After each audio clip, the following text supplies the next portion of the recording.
बच्चों, online math classes में आपका स्वागत है। देखिए लास्ट क्लास में मैं आप लोगों को करा के गया था, शायद सेट चल रहा था आपका और 1.1 कंप्लीट भी हो चुकी थी, ठीक है ना। और कोई क्वेश्चन नहीं हुआ हो तो वो पूछ लेना। इसके बाद हम 1.2 देखेंगे। भाई देखिए 1.2 की पहले थ्योरी देख लीजिए सबसे पहले तो 1.2।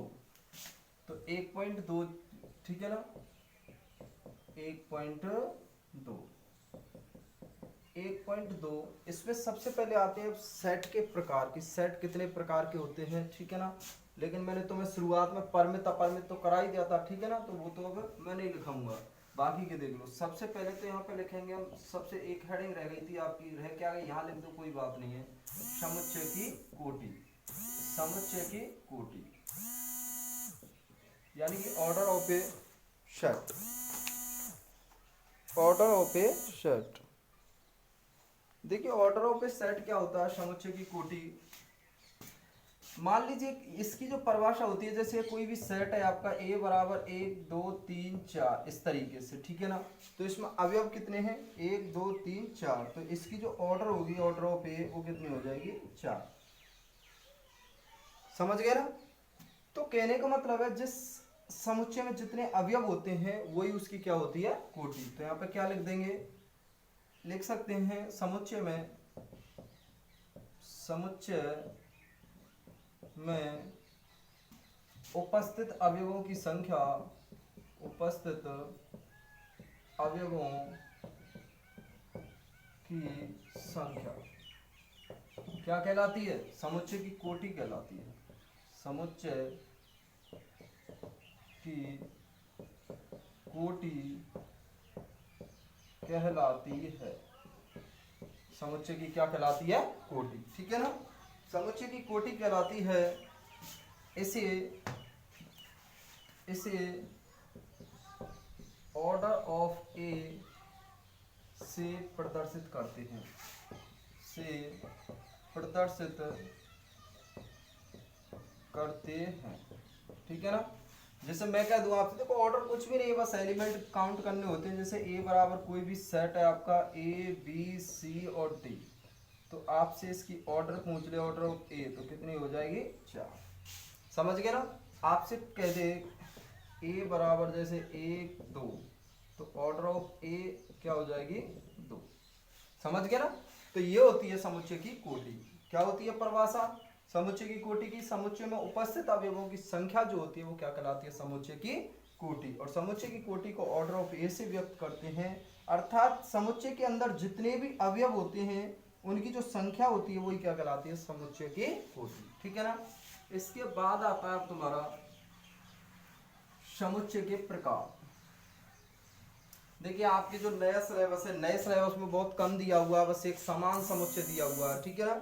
मैं तुम्हें बाकी के सारे कराऊंगा पहले वाली, और एक्स्ट्रा भी कराऊंगा कुछ, ठीक है ना। तो ये मत सोचना सर ये है ही नहीं, इनका यूज ही नहीं हुआ है, इनका क्या करेंगे हम, ठीक है ना। तो कोई प्रॉब्लम नहीं है, आगे कंपटीशन वगैरह में आपको सब पढ़ने पड़ेंगे।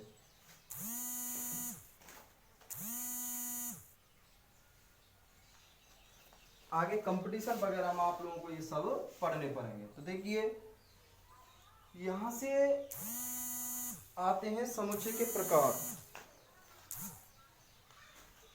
समुच्चय के प्रकार, समुच्चय के प्रकार, टाइप ऑफ सेट, ठीक है ना, टाइप्स ऑफ सेट्स, ठीक है ना। समुच्चय के प्रकार, देखिए समुच्चय के प्रकार मैंने तुम्हें पहले भी बताए थे, परमित अपरमित दो पहले बताए थे। तो अब यहाँ पे परमित अपरमित मैं नहीं कराऊंगा, पहले ही करा दिए थे कि वो सेट जिसमें अवयवों की संख्या निश्चित होती है वो तो क्या कहलाता है, परमित समुच्चय। और जिस समुच्चय में अवयवों की संख्या निश्चित नहीं होती है उसको क्या कहते हैं, अपरमित समुच्चय। तो यहाँ से सबसे पहले मैं लिख रहा हूं आपका रिक्त समुच्चय, रिक्त समुच्चय, रिक्त समुच्चय वेरी वेरी मोस्ट इंपोर्टेंट है फॉर कंपटीशन के हिसाब से। ये कंपटीशन में ज्यादातर सेट से जो क्वेश्चन पूछा जाता है वो यहीं से पूछा जाता है, रिक्त समुच्चय से।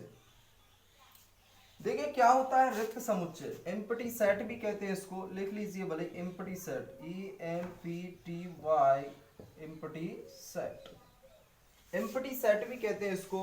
तो क्या होती है देखिए भाई एम्प्टी सेट, काफी आसान सा एकदम से, एम्प्टी सेट रिक्त, नाम से स्पष्ट है क्या है, रिक्त। तो क्या परिभाषा हो जाएगी, देखिए अभी मैं आपसे कह दूं ऐसे 1 2 और मैं कहूं तुमसे कि इस सेट में कितने अवयव है, बताइए कितने अवयव है इस सेट में, 1 2, ठीक है ना। तो ये जो अवयवों की संख्या होती है उसके हिसाब से हम रिक्त समुच्चय कहते हैं। तो मुझे एक बात बताओ, इसमें 1 2 दो अवयव है, अब मैं पूछूं आपसे कितने अवयव है, 1, और अब पूछूं तो अब एक भी अवयव नहीं है, कैसा है, खाली, यानी कि रिक्त। तो क्या परिभाषा बन जाएगी बताओ, ऐसा समुच्चय जिसमें कोई भी अवयव ना हो या जिसके अंदर एक भी अवयव ना हो, क्या कहलाता है, वो रिक्त समुच्चय यानी कि एम्प्टी सेट। तो लिख दीजिए परिभाषा, वह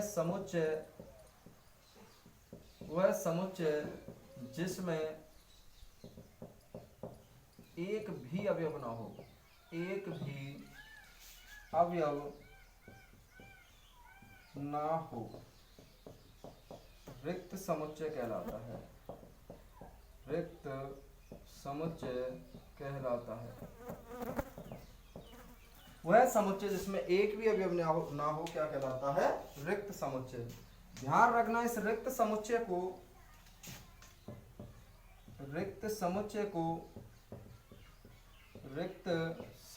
को या तो ऐसे प्रदर्शित करते हैं या फिर ऐसे लिख लीजिए, रिक्त समुच्चय को फाई, इसको फाई कहते हैं, फाई, ठीक है ना। रिक्त समुच्चय को फाई या फिर इस तरीके से प्रदर्शित करते हैं, प्रदर्शित करते हैं। तो रिक्त समुच्चय की परिभाषा आप लोग आसानी से समझ चुके होंगे, क्या है कि वह सेट या वह समुच्चय जिसके अंतर्गत एक भी अवयव ना हो, रिक्त समुच्चय कहलाता है। रिक्त समुच्चय को फाई या खाली ब्रैकेट से ही प्रदर्शित करते हैं।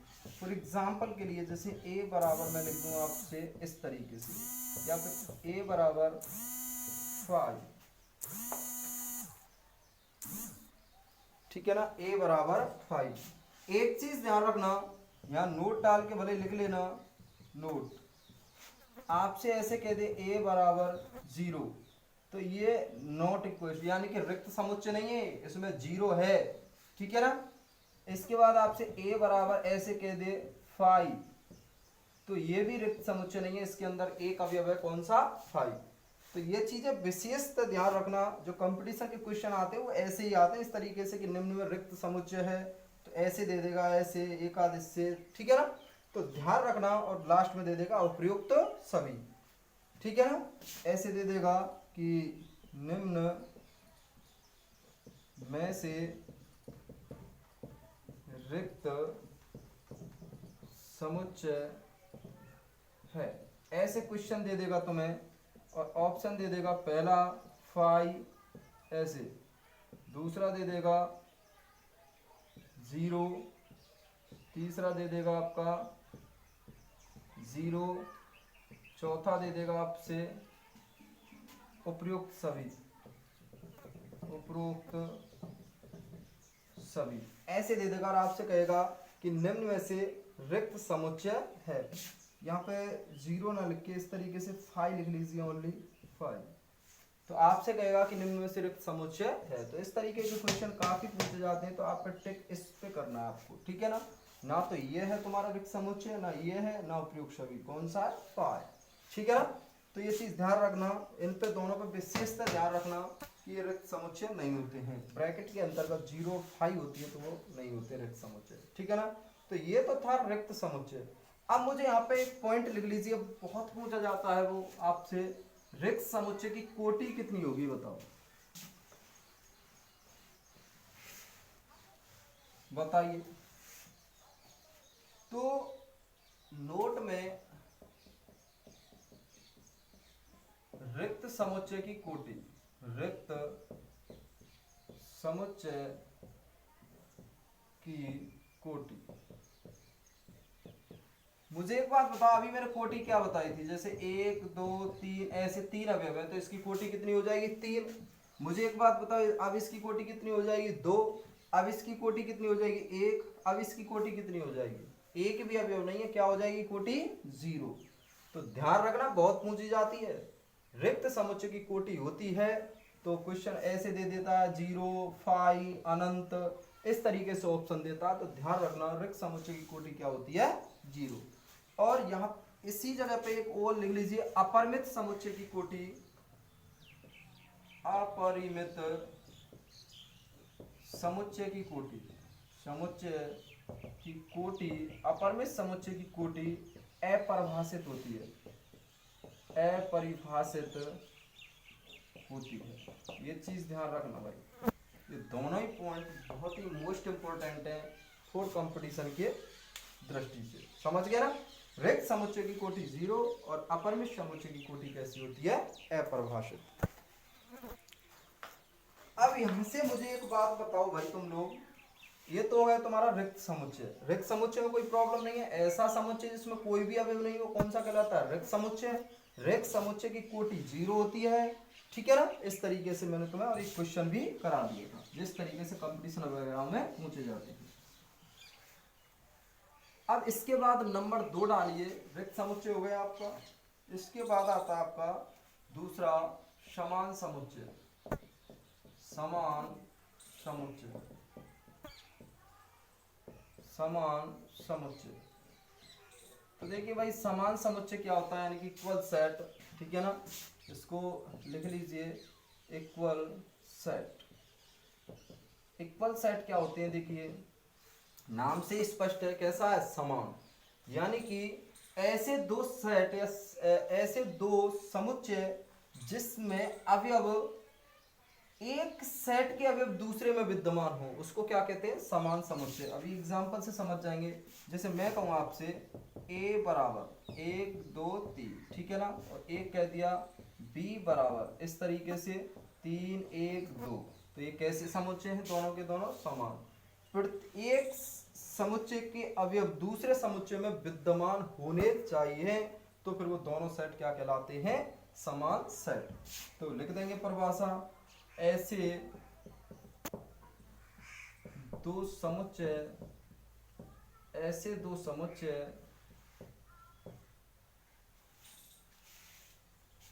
ऐसे दो समुच्चय जिनके अवयव, जिनके अवयव पूर्णतः एक दूसरे में विद्यमान हो, पूर्णतः एक दूसरे में विद्यमान हो, ठीक है ना? क्या कहलाते हैं? समान समुच्चय कहलाते हैं। जैसे यहाँ पे ये है तो इसको हम लिख देंगे a बराबर b। मैं कह दूं आपसे, जैसे a बराबर कोई सेट है आपका -4, 4, और एक सेट है b बराबर x such that of x square बराबर 16, x स्क्वायर बराबर 16, और x जो है एक पूर्णांक है, x एक पूर्णांक है। तो मुझे एक बात बता सकते हैं, यहाँ से x स्क्वायर का बराबर 16, तो x की जो वैल्यू आएगी यहाँ पे इसको जब सॉल्व करेंगे तो x के दो मान आएंगे -4 और 4, ठीक है ना? तो ये दोनों बराबर है या नहीं? तो यहाँ पे भी लिख सकते हैं, अतः a बराबर b। तो ध्यान रखना, समान जो समुच्चय होते हैं एक दूसरे के अवयव जो एक दूसरे में विद्यमान होने चाहिए, यानी कि इनके अवयव आपस में एक दूसरे में विद्यमान होने चाहिए, ठीक है ना? ऐसा भी हो सकता है, ये कोई जरूरी नहीं है, ऐसे भी हो जाए कि a बराबर इस तरीके से, जैसे a b, ठीक है ना, c, और इधर दिया हुआ है तुम्हारा b बराबर a b c d, इस तरीके से, ठीक है ना? प्रत्येक अवयव विद्यमान होने चाहिए, या फिर ऐसे भी कह सकते हैं, उल्टे सुल्टे लिखे हुए होने चाहिए, कैसे भी, जैसे a c d कुछ भी। तो यहाँ पे भी लिख देंगे हम a बराबर b। ये बात समझ में आई या नहीं आई बताइए, ठीक है ना? तो प्रत्येक, यानी कि प्रत्येक अवयव एक दूसरे में विद्यमान होना चाहिए। अब देखिए भाई, ये तो हो गया समान समुच्चय। इसके बाद आता है तुम्हारा समान समुच्चय, ये बस तुम्हारे में ये जो नया सिलेबस आया है, इसमें सिर्फ और सिर्फ समान सेट है, ओनली समान सेट है। जैसे एक मैं क्वेश्चन और बताऊंगा आपको समान समुच्चय में, इसमें आपकी बुक से जैसे एक है ए सेट है आपका A X such that of X शब्द जो है एक्स शब्द फॉलो का अक्षर है FOLLOW, ठीक है ना, फॉलो का एक अक्षर है, का एक अक्षर है, ठीक है ना। तो इस ए को यदि मैं रोस्टर रूप में लिखूं तो क्या हो जाएगा FO, एक एल आएगा, ओनली दो एल नहीं आएंगे, ओ नहीं आएगा क्योंकि वो आ गया क्या है W, ये तो ये आ गया। और बी दे रखा है आपका, बी दे रखा है बाई, और बाई शब्द जो है बाई शब्द वॉल्फ का एक अक्षर है, वॉल्फ का एक अक्षर है, अक्षर है, वॉल्फ का एक अक्षर है। तो बी बराबर इसका जब सेट लिखेंगे तो क्या हो जाएगा WOLF। तो मुझे बता सकते हैं, आपसे पूछा था कि इनमें से कौन सा समान समुच्चय है, तो बताओ ये और भी समान है या नहीं। उल्टे सुल्टे कैसे भी हो लेकिन एक दूसरे में विद्यमान है, एक दूसरे में विद्यमान है, ठीक है ना। तो यहां से x और x जो है शब्द फॉलो का एक अक्षर है, तो फॉलो को हमने इस तरीके से लिख दिया, ठीक है ना, FOLW, ठीक है ना, रोस्टर रूप में। इसके बाद यहाँ पे बाई, बाई शब्द जो है वॉल्फ का एक अक्षर है, तो वॉल्फ को भी हमने रोस्टर रूप में इस तरीके से लिख दिया। तो यहाँ पे मुझे एक बात बताओ a बराबर b है या नहीं। तो यहाँ पे यही पूछा था कि बताइए कि ये दोनों सेट समान समुच्चय है या नहीं। तो ये हो गया तुम्हारा समान समुच्चय। इसके बाद आएगा तुम्हारा, इसके बाद आएगा भाई, ये तो हो गया समान समुच्चय। अगला आता है तुम्हारा तुल्य समुच्चय, तुल्य इक्विवेलेंट, तुल्य समुच्चय, तुल्य समुच्चय। तुल्य समुच्चय जो है इसको हम इक्विवेलेंट सेट कहते हैं, इक्विवेलेंट सेट। अब इक्विवेलेंट सेट क्या होता है, देखिए भाई इक्विवेलेंट सेट तुल्य, ये देखो समान सेट की तरह ही होता है, बिल्कुल समान समुच्चय की तरह ही होता है भाई, ये भी समान समुच्चय की तरह होता है। इसमें क्या होता है, इसमें कोई भी सेट है, जैसे A बराबर 1 2 3 4, इधर B बराबर है जैसे 1 B C और D। इसमें क्या होता है कि इसमें अवयवों की संख्या यानी कि कोटि तो समान होनी चाहिए, 4 इसमें तो 4 ही इसमें होने चाहिए, समझ गए ना। और अवयव अलग अलग हो सकते हैं भाई, अवयव भले ही अलग अलग हों, अवयव भले ही अलग अलग हों, यदि अवयव समान हो जाए दोनों के तो फिर वो कौन से समुच्चय हो जाएंगे, ऊपर वाले यानी कि कौन से समान समुच्चय हो जाएंगे।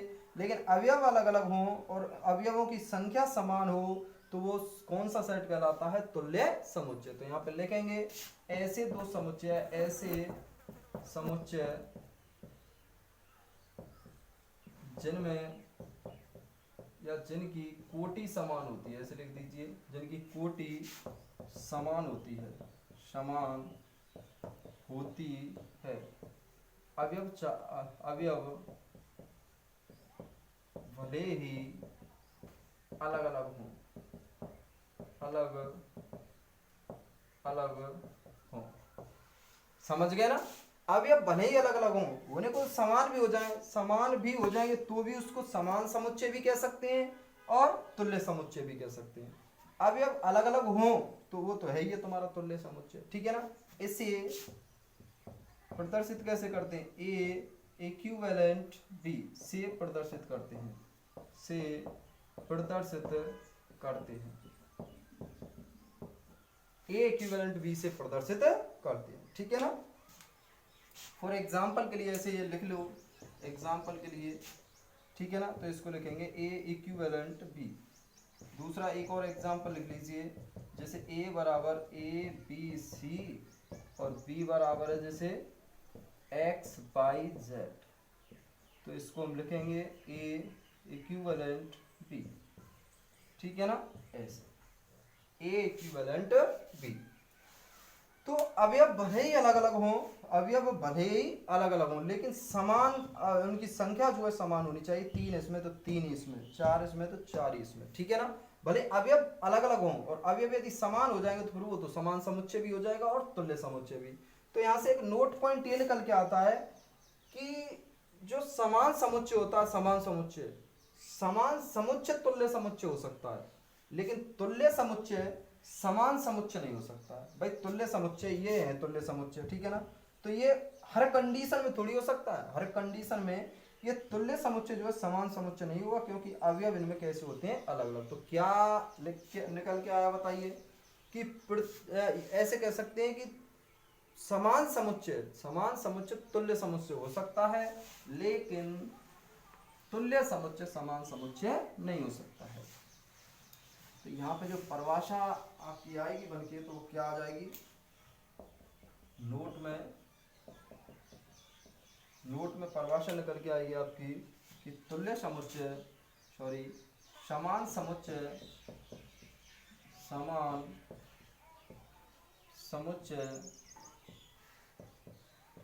तुल्य समुच्चय, ठीक है ना। समान समुच्चय तुल्य समुच्चय हो सकते हैं, हो सकता है, लेकिन तुल्य समुच्चय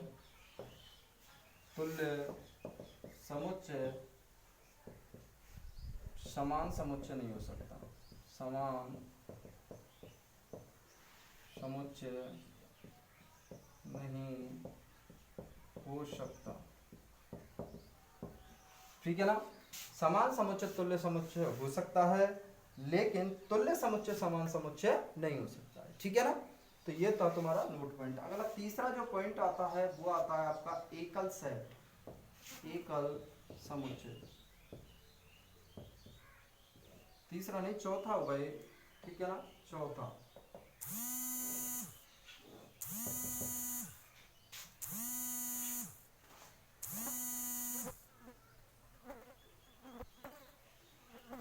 देखो चौथा क्या है तुम्हारा एकल सेट, वह समुच्चय एकल, नाम से स्पष्ट है ना, एकल, वह समुच्चय जिसमें केवल एक अवयव हो, कौन सा कहलाता है, एकल सेट, ठीक है ना। एक अवयव हो, एकल सेट कहलाता है, एकल सेट कहलाता है। तो एकल सेट, जैसे फॉर एग्जांपल के लिए a बराबर जैसे 2 है इसमें, a बराबर जैसे 0 है इसमें, a बराबर जैसे 5 है इसमें, ठीक है ना, a बराबर जैसे 1 है इसमें, ये सब के सारे जो है क्या है, एक एकल सेट है, ठीक है। और एकल सेट की कोटि हमेशा कैसी होगी, एक। तो मुझे एक बात बताओ, यहाँ तक तुम्हारे हो गए सेटों के प्रकार। तो कोई प्रॉब्लम हो किसी को, कौन कौन से, समान समुच्चय हो गया, तुल्य समुच्चय हो गया, रिक्त समुच्चय हो गया, एकल समुच्चय हो गया, एक परिमित समुच्चय हो गया और अपरिमित समुच्चय हो गया, सबकी कोटि करा दी, ठीक है ना। तो यहाँ तक किसी को कोई समस्या हो तो बताइए भाई। ये सारे के सारे थ्योरी को आराम से पढ़ लेना, और आराम से पढ़ के तुम्हें 1.2 पूरी की पूरी करनी है, कंप्लीट हो जाएगी। यदि कोई क्वेश्चन नहीं हो तो वो मुझे बता देना कि सर ये क्वेश्चन नहीं